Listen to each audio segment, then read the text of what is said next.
안녕하세요. 사연에 빠지다의 DJ 민영입니다.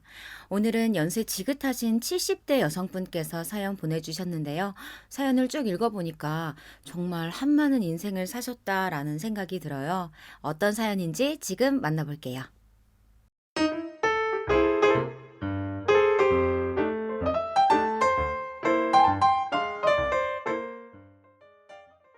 안녕하세요. 저는 이제 곧 2, 3년 후면 70을 바라보는 식당을 운영하고 있는 여성입니다. 여러분들의 사연을 유튜브로 재미있게 듣다가 오늘은 문득 나도 내 이야기를 한번 털어놔 보고 싶은 생각이 들어 이 사연을 보내게 되었죠. 저희 딸아이와 있었던 일에 대해서 이야기 볼까 하는데요. 저는 경기도 시골 농촌 마을에서 태어났습니다. 저는 가난한 농부의 딸로 태어났고 21살에 중매로 결혼하게 된 저희 남편 역시 저희 집하고 형편이 다르지 않았죠. 그래서 저는 자라는 내내 중학교까지밖에 학교를 마치지 못했고 그게 한이 남아 나중에 뒤늦게 검정고시를 보고 고등학교 졸업장을 땄더랬습니다. 시댁에는 대대로 내려오는 빚들이 많아서 남편은 항상 새벽에 나가서 밤이 어두워질 때까지 농사일이며 동네 허드렛일까지 매달렸지만 빚은 이자가 붙어 좀처럼 줄지 않았습니다. 그래서 자라면서 저는 제 것을 가지겠다고 주장해 본 적이 없어요. 언니들이 쓰던 옷을 주워 입고 항상 언니들이 쓰던 물건을 물려받았습니다. 그때는 남들도 당연히 언니들이 쓴 물건을 물려받고 또 화장실은 밖에 있는 것인 줄 알았죠. 그런데 결혼을 하고 아이를 학교에 보내보니 세상에는 참 돈 많은 사람도 많고 자기 자식을 위해 많은 것을 해주는 부모들도 많더군요. 저는 초등학교 입학식에 큰딸을 보내면서 예쁜 원피스를 입고 레이스 무릎 양말을 신고 온 아이들 틈에서 옆집에서 얻은 헐렁한 잠바를 입고 있는 제 딸을 보자 너무 마음이 아팠습니다.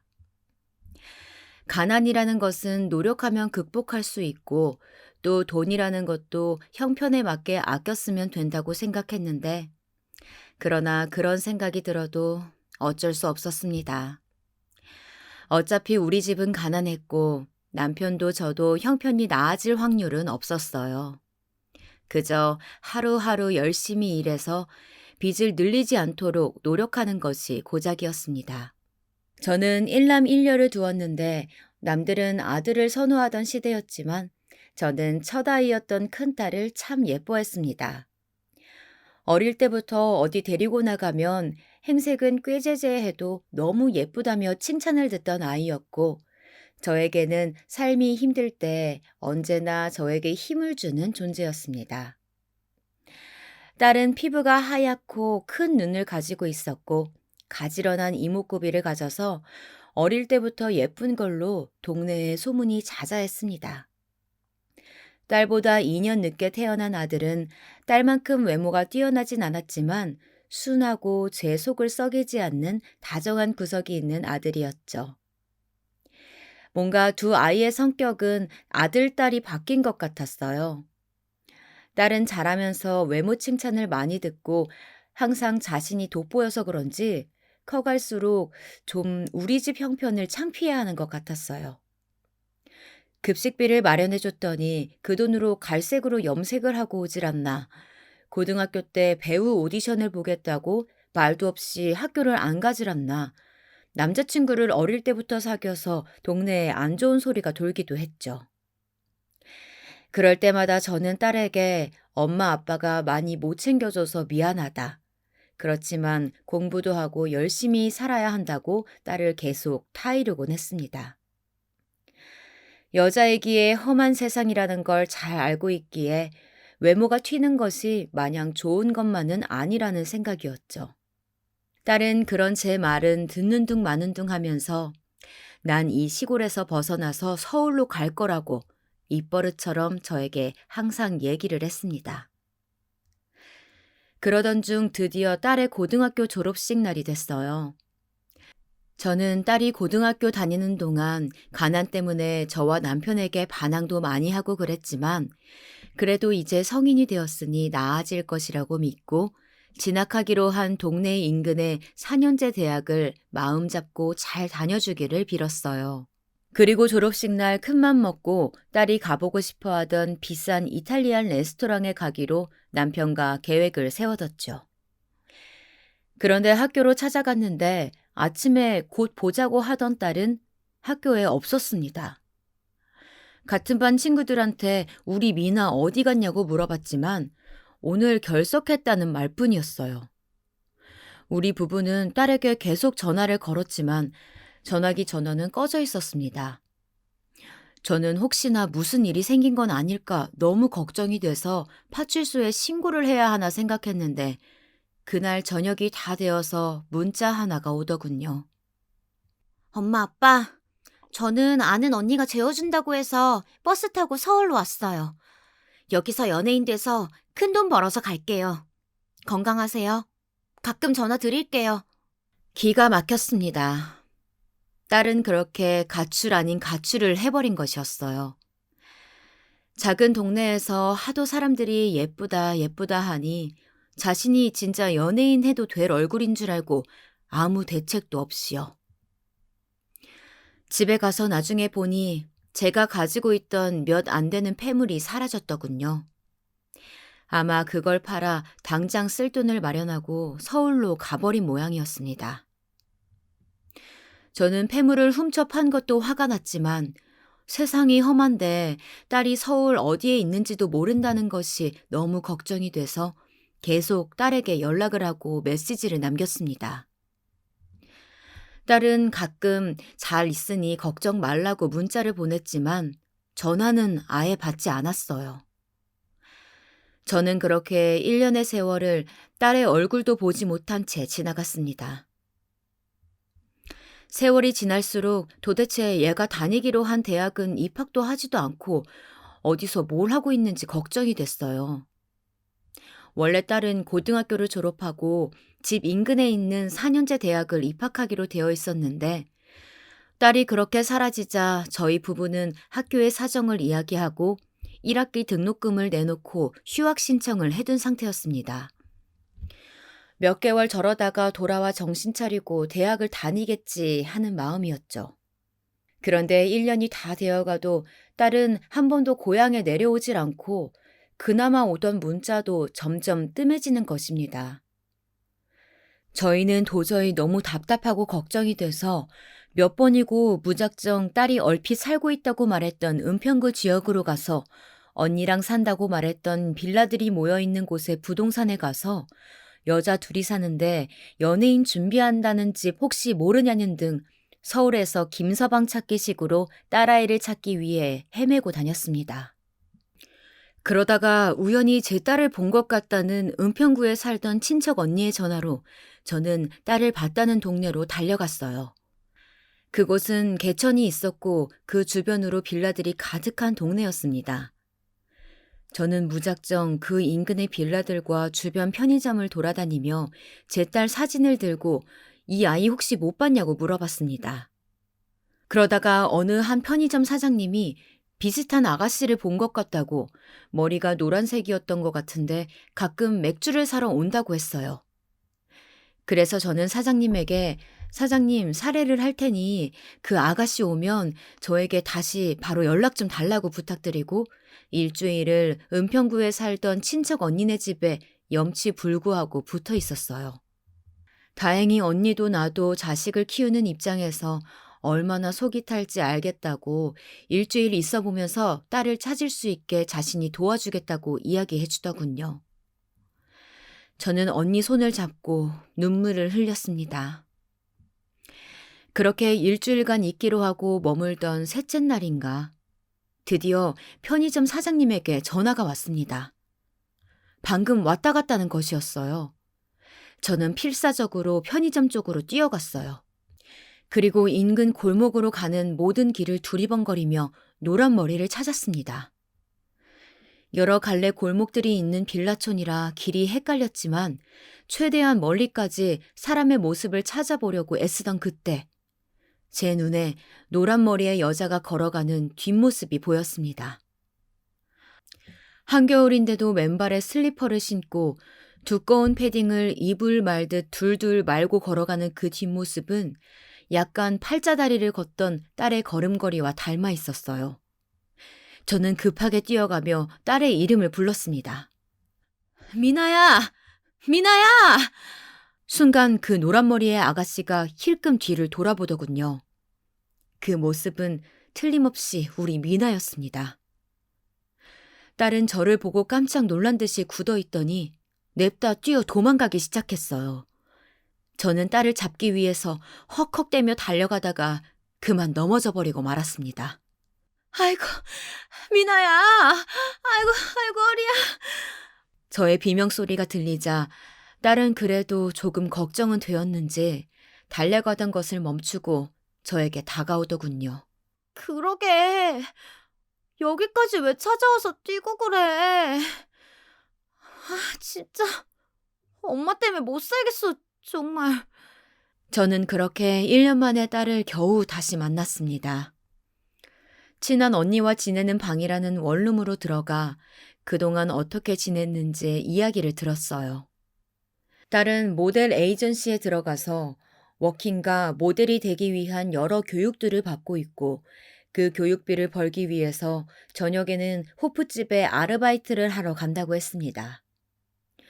유명한 모델이나 연예인이 되어 꼭 성공해서 돌아가겠다는 꿈을 이루기 위해 노력하고 있다고 딸은 저를 보면서 말하더군요.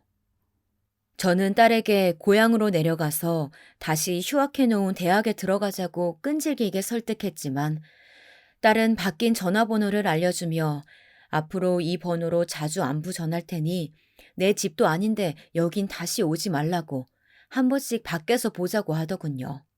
그렇게 저는 딸을 놔두고 내키지 않는 발걸음으로 다시 고향으로 내려올 수밖에 없었어요.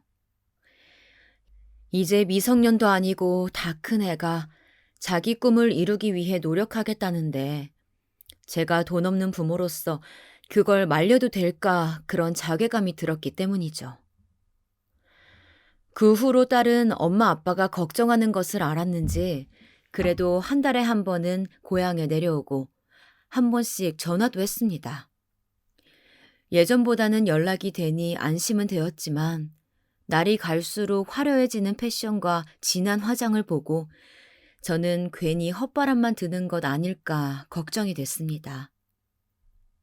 그런데 딸이 하루는 전화로 기쁜 소식을 전하는 것이었어요. 여보세요? 엄마, 나 있잖아. 여성 제모용품 광고 찍기로 했어. 내 생애 첫 CF야. 딸은 그동안 자신이 노력한 성과를 이제야 본다며 잔뜩 들떠 있었어요. 어떤 내용의 광고냐고 물어보니 TV에 나오는 광고인데 노출은 조금 있지만 야하거나 그런 건 아니고 그냥 러닝머신에 잠옷을 입고 제모를 하려는 여성 모델의 역할이라고 하더군요. 딸은 이 광고를 계기로 자신에게 일이 잔뜩 밀려올 거라며 저에게 자랑을 했습니다. 저도 무척 기뻤어요. 실패하고 힘들어할 것으로만 생각했던 딸이 진짜 광고를 찍는다고 하니 내가 그동안 내 자식을 너무 과소평가했나 그런 생각이 들었습니다. 남편도 딸의 광고가 나오자 신기해하면서도 기뻤는지 지명 광고 하나를 오려서 정성껏 액자에 넣어두었습니다. 딸은 그 후로 신나서 광고를 찍은 후 여기저기서 연락이 온다면서 한동안 자랑을 하더니 또 어떤 일인지 한참 연락이 없었어요. 저는 뭔가 불길한 예감이 들었지만 한 달에 한 번은 꼭 연락을 주기로 했기에 딸의 연락을 기다렸습니다. 그런데 3달이 지나도 딸은 더 이상 전화도 받지 않고 연락도 되지 않는 것이었어요. 저는 또 안 되겠다 싶어 급한 마음에 저번에 알아두었던 딸이 사는 자취방으로 찾아갔습니다. 찾아가서 벨을 누르니 그 친한 언니라는 아가씨가 나오더군요. 안녕하세요. 저 미나 엄마예요.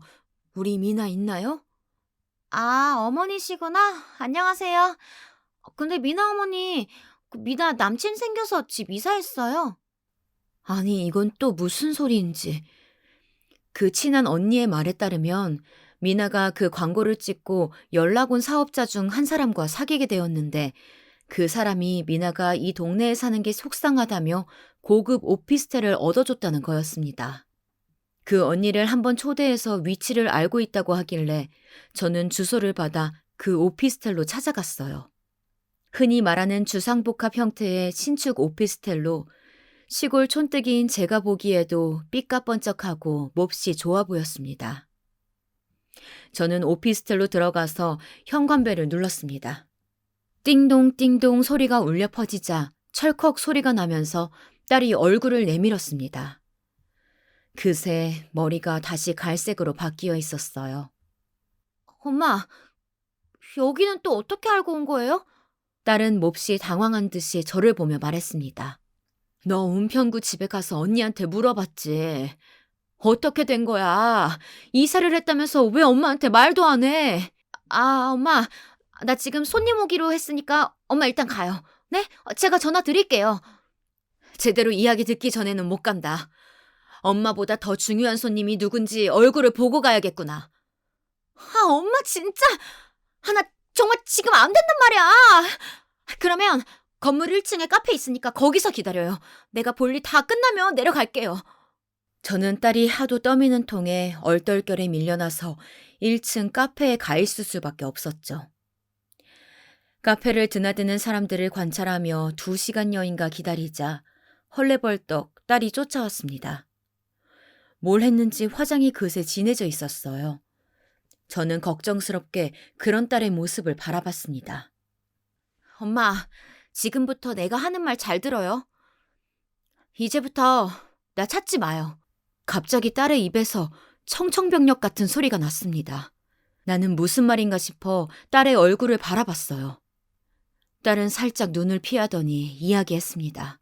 엄마, 나 결혼하고 싶은 사람이 생겼어.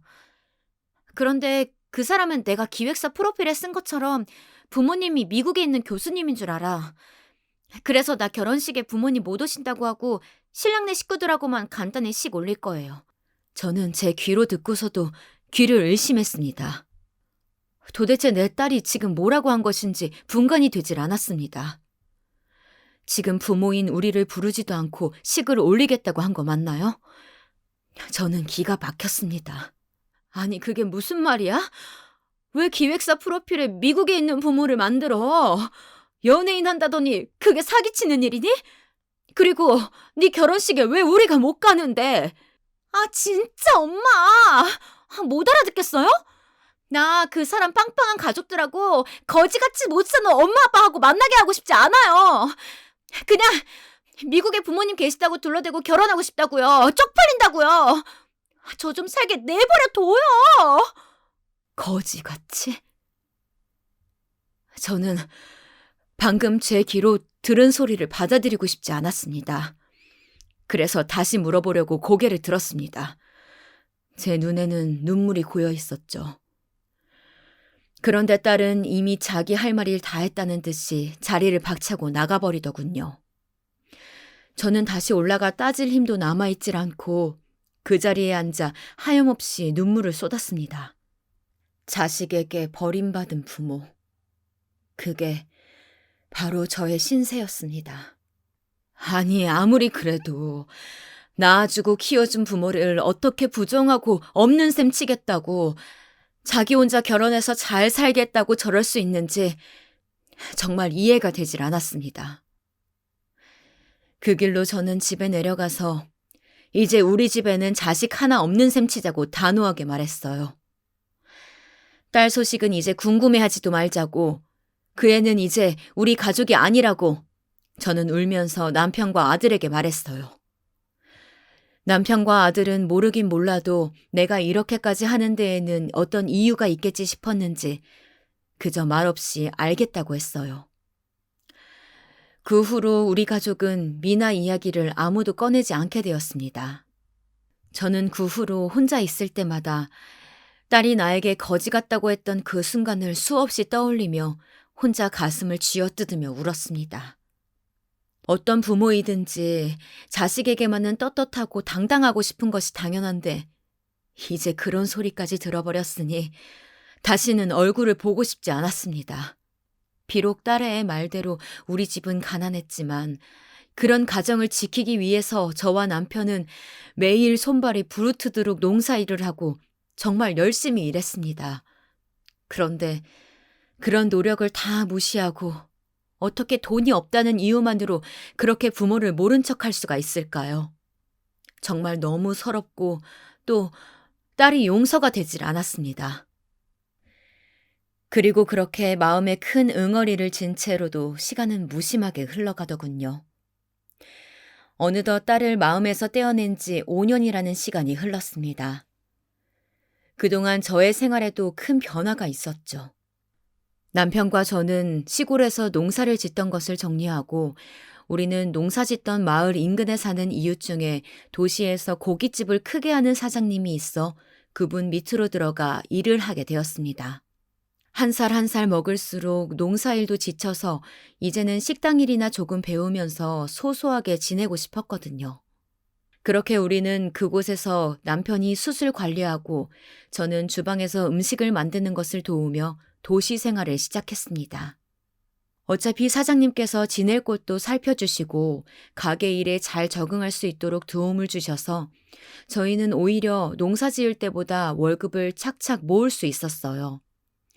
거기다 그 가게는 봄철이 되면 길가의 벚꽃 가로수가 모두 흐드러지게 피어서 장관을 이뤘기 때문에 야외 테이블에서 고기와 돼지 껍데기를 구워 먹는 손님이 많았습니다.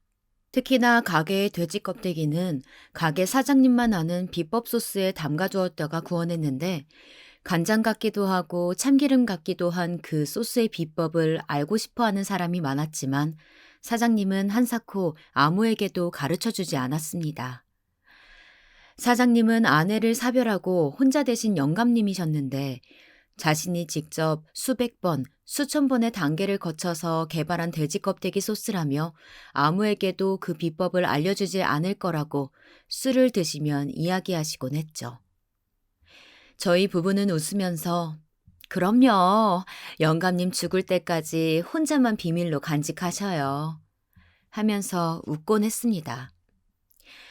그렇게 어디에서 어떻게 살고 있는지도 모를 딸아이 생각에 한 번씩 한숨 쉬는 것 빼고는 바쁘면서도 평온한 나날들이 흘러갔어요. 가게 오시는 단골 손님들과 사는 이야기도 하고 가게 아르바이트생들을 자식처럼 챙겨주기도 하면서 남편과 저는 세월을 보냈습니다. 가게에서의 나날은 단조로우면서도 여러 사람들을 보는 재미가 있었어요. 그 중에서도 특히나 기억에 남는 손님이 있었는데 우리 가게에 혼자 오곤 하던 아가씨 손님이었습니다. 항상 야구 모자를 푹 눌러 쓰고 와서는 돼지 껍데기 1인분을 시켜 소주와 먹는 것이었어요. 밥도 삼겹살도 목살도 시키지 않고요. 저는 왠지 그 아가씨가 돈이 없어 그런 것 같아서 원래 세트로 나가는 된장찌개라고 가져다 주기도 하고 돼지 껍데기도 2, 3인분 양을 주기도 하면서 배부르게 먹고 가기를 빌었습니다. 그런 제 마음을 아는지 그 아가씨는 꼭 다 먹고 나설 때면 저를 보고 인사를 꾸벅하고 나가는 것이었어요. 사실 마음 한켠으로는 제 딸 또래이니 그 아가씨를 보면 잊어야 하는 딸 생각도 나고 해서 그렇게 호의를 베풀었던 것 같아요. 그렇게 없는 형편이지만 사람들과 어울리며 베풀고 살려고 노력하고 가게에서 일한 지 한 5년 정도 되던 즈음이었어요. 벼랑간 정정하시던 영감님이 하루아침에 쓰러지셨습니다. 병명은 바로 심근경색이었어요. 우리 부부는 깜짝 놀라 보호자 자격으로 영감님의 임종을 지키고 정성을 다해 장례를 모셨습니다. 너무도 황망한 죽음에 저도 한동안 정신이 없었죠. 그런데 영감님이 돌아가신 후 변호사에게 연락이 왔어요. 영감님이 생전에 재산 정리에 관한 유언장을 써두셨다는 거예요. 안 그래도 영감님이 돌아가셨는데 가게 명의며 이런 것들이 어떻게 되는지 몰라서 상속자가 나타나기를 기다렸는데 저희 부부는 이제 새 사장님이 오시겠구나 하면서 변호사분을 가게에 오시게 해서 말씀을 들었습니다. 안녕하세요, 변호사님. 재산은 결국 누가 물려받으신 거예요? 영감님 먼 친척분이 받으셨어요? 아휴, 저희는 이 가게에서 이제 월급을 누구한테 받을 수 있을까요? 가게를 할 수는 있는 거예요? 불안한 마음에 우리 부부는 변호사님께 질문을 막 퍼부었습니다. 변호사분은 막 웃으시더니 말씀하셨어요. 월급은 이제 스스로에게 주셔야겠는데요. 축하드립니다. 어르신께서 여기 두 분께 가게를 물려주셨어요. 여기 이 편지와 함께요. 영감님은 다른 재산들은 먼 친척들에게 나눠주시고 일부는 기부하셨는데 평생을 피땀 흘려 일군 이 돼지 껍데기 가게만은 가게를 잘 운영해줄 사람에게 물려주고 싶다며 생판 남인 저희 부부에게 이 가게를 물려주신 것이었어요. 저는 남편과 함께 벅찬 마음과 왜인지 모를 송구한 기분으로 영감님이 남기셨다는 편지를 펴보았습니다. 김씨 내외에게 여보게들 날새 박영감. 그동안 내 밑에서 일하느라 고생 많았지. 내가 좀 까다로운 데가 있어서 다들 내 밑에서 버티지 못하고 도망갔는데 자네들은 달랐어. 오히려 내 뾰족한 성격을 잘 받아주고 또 호롤단신인 나를 인간적인 마음으로 잘 대해준 것을 알고 있네. 그 또한 자네들의 성정이지 아무것도 바라지 않고 한 일인 것도 잘 알아. 나는 이 가게를 누구보다 열심히 잘 운영해줄 성실한 자네들에게 물려주고 싶네. 자식도 없이 정부치고 살던 아내를 잃고 나는 한동안 삶에 대한 열정이 없었는데 어느 날 고향 마을에서 열심히 땀을 뻘뻘 흘리며 농사를 짓는 자네들을 보았네. 마치 내 젊은 날의 모습을 보는 것 같았지. 그래서 자네들에게 우리 가게에서 일해보지 않겠냐고 제안을 했던 게야. 이제 이 가게는 자네들 것이니 평생을 짊어지고 힘들게 살았던 빚도 얼른 다 갚아버리고 이제 이 돈도 만져보면서 살게나. 자네들은 충분히 그렇게 누리고 살 자격이 있는 사람들이야. 가끔 내 무덤에 들러 돼지 껍데기랑 소주 한 병 놔두고 가주면 고맙겠네 그려. 내용 말미에는 평생 아무에게도 안 가르쳐 준다던 돼지 껍데기 양념 비법에 대해 쓰여 있었습니다. 저는 편지를 읽으며 눈물이 흘러서 글씨를 똑바로 읽을 수가 없었습니다. 인생은 끝까지 살아봐야 한다고 하던가요. 어떻게 저에게 이런 드라마 같은 일이 생길 수 있었는지 아직도 신기하기만 합니다.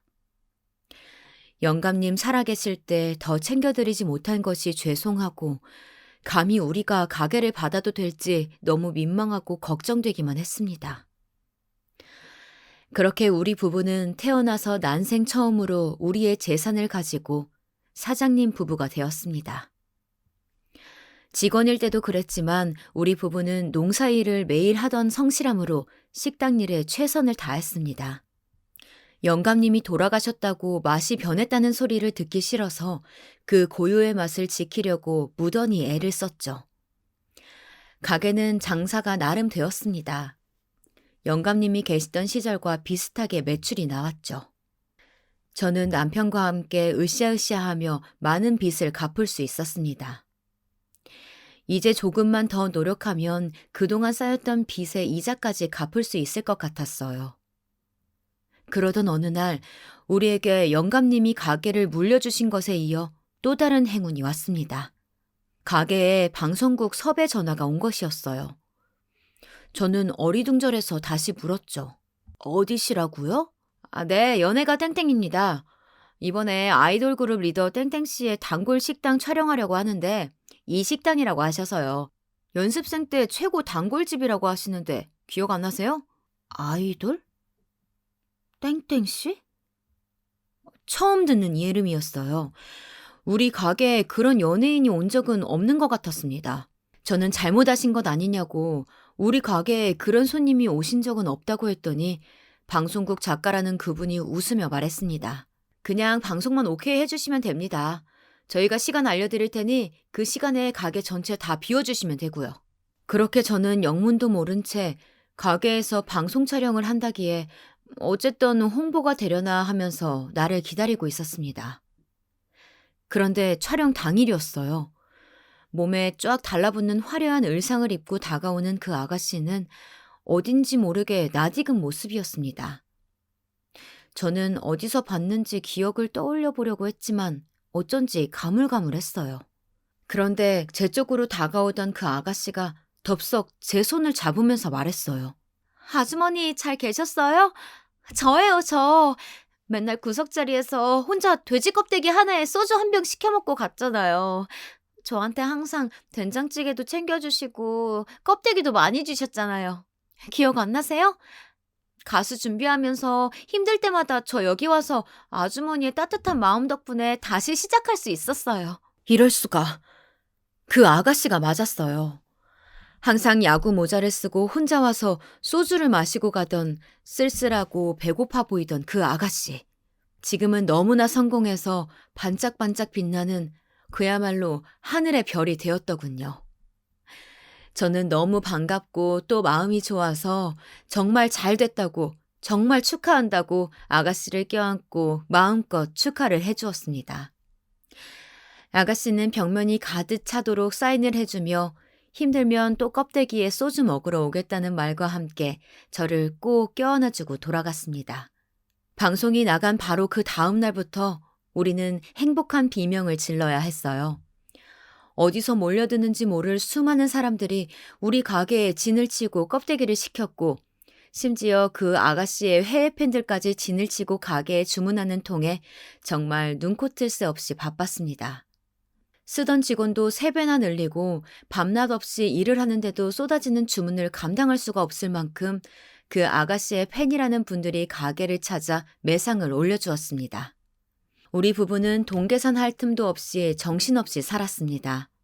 그리고 무려 1년 만에 평생을 우리를 따라다니던 빚을 다 갚고 처음으로 우리 이름으로 된 한강이 보이는 근사한 아파트도 샀습니다. 처음 타보는 고급 외제차도 타보고 우리는 그렇게 하루아침에 큰 부자가 되었습니다.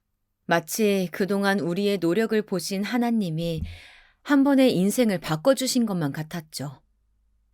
가게는 더욱 장사가 잘 되어 체인점을 내보자는 제안이 왔습니다. 저희는 처음 해보는 사업이라 조심스러웠지만 우리 가게를 1호점으로 하고 2호점, 3호점, 그렇게 5호점까지 가맹점을 오픈하면서 가맹점주분들에게 교육을 다니며 또 바쁘게 살았습니다. 그렇게 사업가로서 또 새로운 인생을 살고 있던 어느 겨울날이었죠. 바쁜 오후 일정을 마치고 요즘 타고 다니는 고급 세단에서 내리는데 가게 직원이 곤란한 표정으로 저를 보면서 뭐라고 말을 하는 거였어요. 저는 무슨 말인지 몰라 가게로 들어섰습니다. 그런데 그곳에는 10년도 넘게 만나지 못했던 제 딸이 앉아 있었습니다. 저는 너무 놀라 의자를 잡고 잠시 숨을 골랐죠. 이 아이가 어떻게 알고 여기에 왔을까 싶었습니다. 저는 일단 남편에게 전화를 걸었어요. 오늘 가맹점 중 한 곳에 가본다고 했었는데 남편은 일이 바쁜지 전화가 안 되었습니다. 저는 너무 당황해서 어떻게 할지 생각하고 있었는데 저를 바라보던 딸이 먼저 말을 하더군요. 엄마, 너무 보고 싶었어요. 왜 소식도 전해주지 않았어요? 언제 이렇게 성공해서 부자가 된 거예요? 진작 나한테 연락을 줬어야지. 너무한 거 아니에요? 내가 엄마 보고 싶어서 찾아왔잖아요.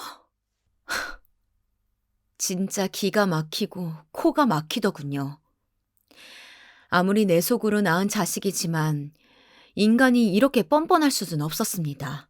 거지 같다고 없는 셈 치라고 부모 자식 간의 연을 팽개칠 때는 언제고 이제 부모가 돈이 좀 생기니까 또 들러붙는 꼴이라니. 누구시죠? 저는 당신 모르는데요. 저는 너무 화가 나서 표정을 고친 후 말했습니다. 딸은 좀 더 정신을 차려야 할 것 같았습니다. 제 대답에 딸은 무척 당황해서 얼굴을 불그락푸르락 하더군요. 저 미나잖아요, 미나. 엄마 딸 미나요. 딸은 징그럽게도 미소를 띠면서 저에게 알아봐 달라고 애원했습니다. 저는 진짜로 오만정이 떨어졌어요. 딸의 이런 속물적인 모습을 더 이상 보기 싫었습니다. 저와 남편이 성공한 것을 어떻게 알아서 이제야 우리를 찾아오다니. 저는 대학을 졸업하고 회사에 다니고 있던 아들 녀석에게 전화를 했습니다.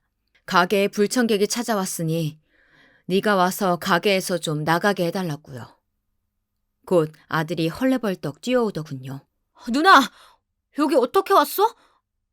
아, 누나 엄마한테 뭐라고 했어? 엄마 표정이 엄청 화나신 것 같은데. 일단 나가자, 어?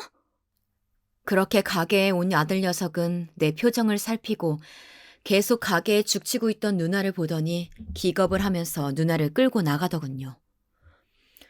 저는 그 와중에도 자식이라고 변변찮은 옷에 나이에 안 맞게 화려한 염색을 하고 싸구려 가방을 메고 있는 딸아이의 모습을 보면서 한숨을 쉬었습니다.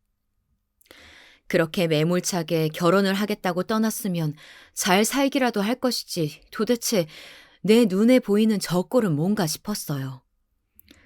속에 천불이 나는 것 같더군요. 차라리 안 보고 살았으면 나았을 것을 또 왜 내 인생에 나타난 건가 싶었습니다. 그날 저녁 집에서 만난 남편과 저는 아들에게 딸아이가 그동안 어떻게 살았는지 들을 수 있었어요.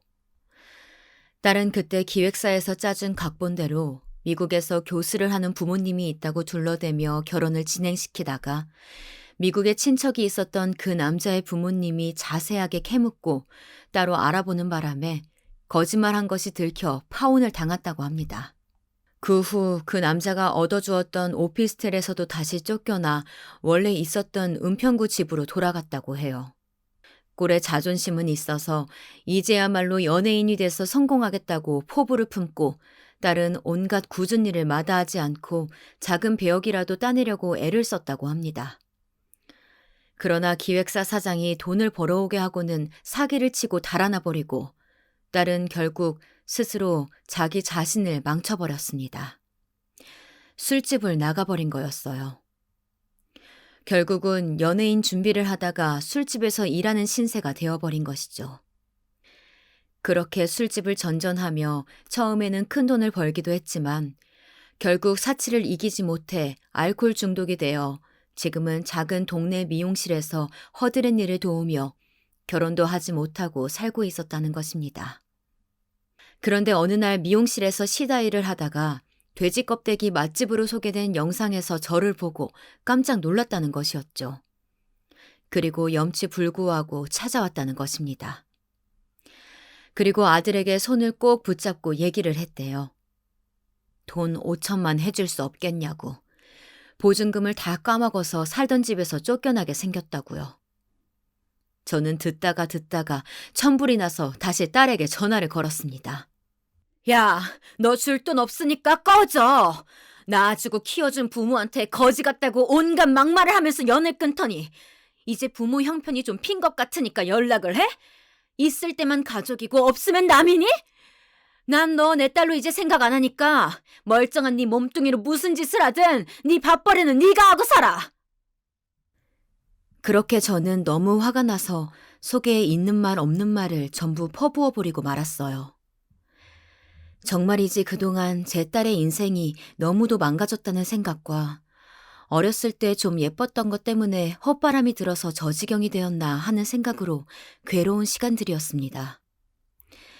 밤만 되면 한동안 오랜만에 찾아온 딸아이의 초췌한 모습이 떠올라 잠을 설치곤 했습니다. 남편은 그런 제가 딱했던지 그냥 돈 좀 해주고 최대한 안 보고 살자고 말했지만 저는 그렇게 했다가 또 자식을 더 망칠까봐 돈은 10,000원 한 장 내줄 수 없다고 말했어요. 그리고 딸이 찾아온 지 한 달째 되던 날 딸에게 전화를 해서 커피숍에서 만났습니다. 딸은 자신에게 돈을 주려는 줄 알고 화색을 띠고 커피숍으로 왔더군요. 왔니? 네, 엄마. 어쩐 일로 부르신 거예요? 혹시 제가 준우통에서 부탁한 돈 이야기 들으신 거예요? 듣자 하니 알코올 중독 증세가 있다고. 아, 심각한 건 아니고요. 그냥 술집에서 일할 때 술을 너무 많이 마시다 보니까 그런 거죠, 뭐. 가끔 손 떨리는 정도예요. 딸은 심각한 이야기를 아무렇지 않게 하는 것이었습니다. 저는 단호하게 딸에게 말했습니다. 네가 거지 같다고 생각했던 네 부모는 성실하게 열심히 살고 또 다른 사람에게 베풀어서 여기까지 부자가 되었어. 너처럼 요행으로 돈을 보고 달린 것이 아니라 우리는 인간으로서 사람의 도리를 하면서 살아왔다. 그래서 네가 우리의 재산을 조금이라도 받고 싶은 마음이 있다면 알코올 중독 치료부터 받고 치료가 끝나면 고깃집으로 출근해 하루하루 땀 흘리는 삶을 살면서 반성해라. 그럴 마음이 든다면 연락을 다오. 그게 아니라면 난 쓰레기 같은 정신을 가진 너에게 돈 10,000원 한 장 줄 수가 없다. 엄마, 죄송해요. 엄마, 그때 제가 거지 같다고 말한 거 저 오랫동안 후회했어요. 저는 그렇게 저를 바라보며 눈물을 흘리고 앉아있는 제 딸 미나에게 따끔한 마지막 한마디를 남기고 자리를 박차고 나왔습니다. 그 후 어떻게 되었냐고요? 그 후 한 달의 시간 동안 딸은 연락이 없었습니다. 저는 딸이 내 마지막 말조차 안 듣는 것인지 속상했지만 좀 더 기다려보기로 했습니다. 다행히 제 딸은 그 후 겨우 조금이나마 정신을 차리고 알코올 재활 치료를 시작했습니다. 아직 고깃집 일을 도울 만큼 나아지지는 않았지만 담당 선생님 말로는 그래도 환자 본인이 의지를 가지고 있고 나이가 젊기 때문에 나아질 수 있는 여지가 많다고 희망적인 말씀을 해주셨습니다. 딸도 한 번씩 가게에 나와 얼굴을 비추며 이제는 자신의 지난 날을 부끄러워하기도 하고 또 어떤 날은 저와 눈을 마주치지 못하기도 하면서 조금씩 예전에 쑥스러움 많고 순진했던 모습을 회복해 나가는 듯 보였습니다. 비록 앞으로도 우리 모녀의 관계가 회복되기 위해서는 많은 시간이 필요하겠지만 저는 끈기를 가지고 제 딸을 고쳐보려고 합니다. 딸이 고등학교를 졸업하고 은평구로 가출했을 때 그 막막했던 기분과 지금의 기분이 조금도 다르지 않지만 부모로서 제 몫을 해보려고 하는 것이죠. 사실 딸과 연이 끊겼을 때 수없이 많은 밤을 왜 우리가 이렇게 되었을까 하는 생각으로 보냈는데 막상 딸이 초라한 모습으로 제 앞에 나타나자 저는 아무리 나를 부정했어도 내가 배 아파 낳은 자식이고 어미인데 왜 그렇게 쉽게 딸을 지키지 않고 놔버렸을까 하는 자괴감이 들었습니다. 어쩌면 저도 벅차서 그냥 마음에서 잊으려고 했는지 모르겠어요. 자식이라는 것이 때로는 세상에서 제일 빛나는 최고의 보석 같지만 또 때로는 내 온몸을 진흙탕으로 끌어들이는 족쇄같이 느껴질 때가 있더군요. 요즘 저는 알코올 치료를 받고 있는 딸과 일주일에 한 번씩 하루 종일 시간을 보냅니다. 그동안 지냈던 시답잖은 일들에 대해서 이야기를 나누기도 하고 중학교, 고등학교 시절 재미있던 추억들을 같이 이야기하며 웃기도 합니다. 30이 넘은 나이에 아직도 학생 시절 이야기를 하며 눈을 반짝이는 딸아이를 보면 나이만 들었지 여전히 아기같이 느껴지기도 합니다. 많은 돈이 생기고 나서 느낀 것은 살면서 빚을 갚아야 한다. 가난을 벗어나야 한다는 것에 너무 치중하다 보니 살아오면서 다른 것에는 전혀 눈을 돌리지 못하고 살아왔다는 것입니다. 어차피 빨리 갚을 수도 없는 빚이었는데 그냥 마음을 좀 편하게 먹고 딸 자식이 어떤 생각을 하는지 어떤 목표를 세우는지 좀 더 이야기를 들어줬다면 어땠을까 그런 미련이 가슴 한켠에 남습니다. 자녀를 사랑하는 방법은 사실 아주 간단합니다. 그 자녀와 많은 시간을 함께하는 것. 특히 어린 시절의 아이들은 부모가 자신을 사랑하는지 하지 않는지 바로 안다고 하죠. 말로 아무리 사랑한다고 해도 속지 않는답니다. 얼마나 자신을 세심히 관찰하고 챙겨주는지 그리고 얼마나 마음을 다해 시간을 함께 보내주는지를 보고 아이들은 사랑을 직관적으로 느낀다고 해요. 그게 바로 그 아이를 사랑하는 법인 거죠. 저는 딸아이에게 그렇게 해주지 못해 제 딸의 인생이 크게 한번 꼬여버린 것 같아서 앞으로는 아무리 가게 일이 바빠도 일주일에 하루는 딸과 시간을 보내려고 합니다. 딸이 하고 싶어 하는 것들에 대해 이야기 나누고 또 좋아하는 맛있는 것들을 먹으면서요. 저와 제 딸의 인생 이야기 어떠셨나요? 어떻게 생각하면 아주 드라마틱하지 않나요? 저는 지금도 가게에 앉아 사장님 소리를 들을 때면은 이게 꿈인가 싶을 때도 있습니다. 정신을 차려보면 초라한 슬레이트 농갓집에 앉아 허드렛 일을 하면서 오늘 하루도 곧 끝나겠구나 하고 아픈 허리를 두드리며 쉬어야 할 것만 같거든요. 그렇게 지치는 하루를 보내고 나면 저는 항상 툇마루에 앉아서 지는 노을을 바라보며 생각했었어요.